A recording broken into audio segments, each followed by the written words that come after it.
আসসালামু আলাইকুম dear viewers, আপনাদের সামনে আজকে আরেকটি নতুন লেসন নিয়ে হাজির হলাম, যা শুরু হচ্ছে রান দিয়ে। এই রান শব্দ ব্যবহার করে আমরা কত ধরনের বাক্য রচনা করতে পারি তা জেনে নিই।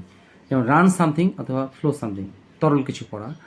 রান ফর পজিশন অর্থ হচ্ছে নির্বাচনে দাঁড়ানো বা কোনো পদের জন্য নির্বাচন করা। যেমন অথবা হতে পারে run in the national parliament election, মানে জাতীয় নির্বাচনে দাঁড়ানো। আচ্ছা, দুটো একই। রান আফটার সামবডি হচ্ছে কারোকে ধরার জন্য ছোটা বা কোনো কিছু, এক কথায় কারো পিছনে ছুটা, ধরার জন্য আর কি, দৌড়ানো। রান অ্যাওয়ে ফ্রম হোম হচ্ছে বাসা থেকে পালিয়ে যাওয়া। আচ্ছা, বাসা থেকে পালিয়ে যাওয়া। রান অফ উইথ সামবডি অর্থ হচ্ছে অন্যজনের সাথে সম্পর্ক করার জন্য হাজব্যান্ড বা ওয়াইফকে ছেড়ে বাসা থেকে পালানো। হাজব্যান্ড বা ওয়াইফকে ছেড়ে বাসা থেকে পালানো অর্থাৎ ইলোপ উইথ, ইএলওপি, ইলোপ উইথ। এখন রান সামথিং বা ফ্লো সামথিং অর্থাৎ তরল কিছু পড়া। আমরা দেখে নিই। অদ্রিতের গাল বেয়ে চোখের পানি ঝরছে, পড়ছে।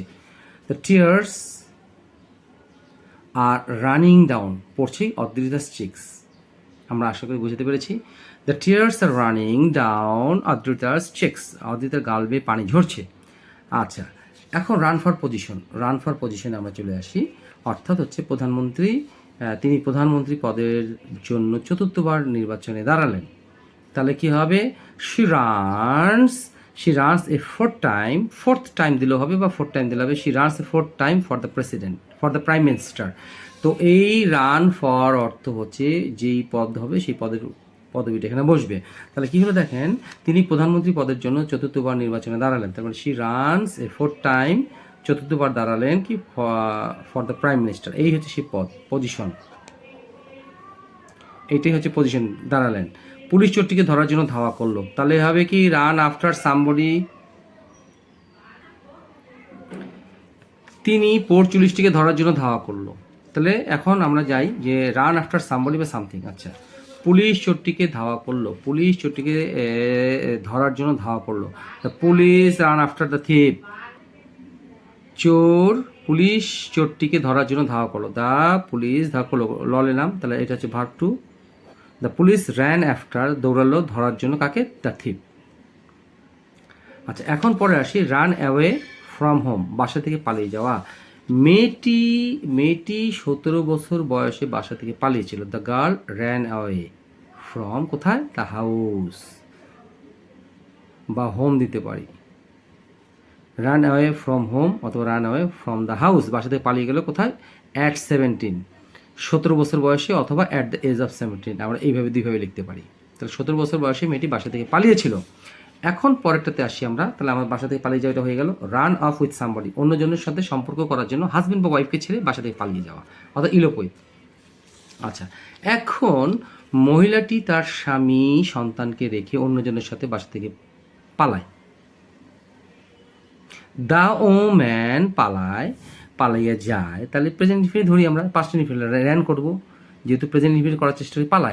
পালিয়ে যায় বা পালিয়ে গিয়েছিল, যে আমি করি, তো এটা প্রেজেন্টেও করতে পারি অথবা র্যান দিয়েও করতে পারি আমরা, অথবা র্যান দিয়ে করতে পারি। হয় এটা করব, হয় না এটা করব।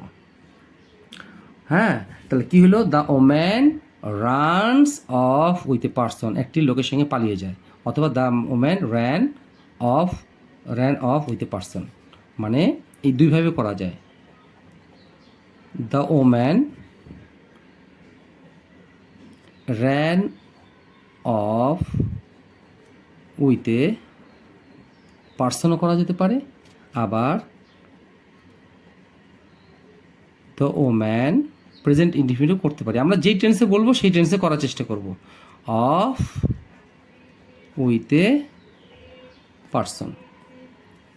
তা আশা করি আপনাদের এই রানের উপর লেসনটি ভালো লেগে থাকবে। ভালো লেগে থাকলে অবশ্যই লাইক, শেয়ার, কমেন্টস করবেন। আর পাশাপাশি আপনাদের একটু বলি, না ভিডিওগুলো না টেনে দেখার চেষ্টা করবেন। আসলে শর্ট করে আসলে ইংরেজি শেখা সম্ভব নয়। হ্যাঁ, এটা আমার ধারণা। আমি বলছি না যে এটা শেখা যাবে না, এটা আমার ধারণা যে শর্টভাবে কোনো কিছু শেখা যাবে না। শব্দের ব্যবহার যত শিখবেন এবং টেন্সকে সবল শিখবেন, যত সবলভাবে শিখতে পারবেন।